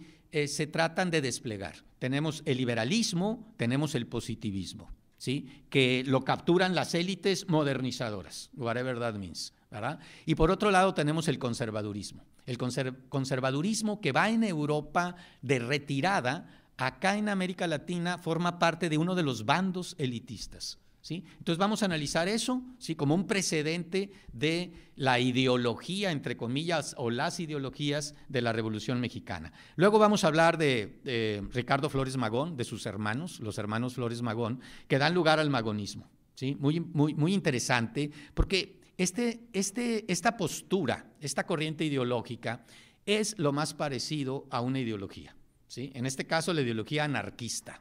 La ideología anarquista que los Flores Magón van a ir absorbiendo en los Estados Unidos. Fíjense cómo no se les llama el florismo, es Flores Magón, le llaman magonismo. Claro, porque se cultivaron en un medio norteamericano, ¿verdad? Y bueno, los norteamericanos, el primer apellido, entre comillas, dicen, bueno, ese no es el apellido, es el segundo, ¿verdad? Entonces aquí viene el magonismo.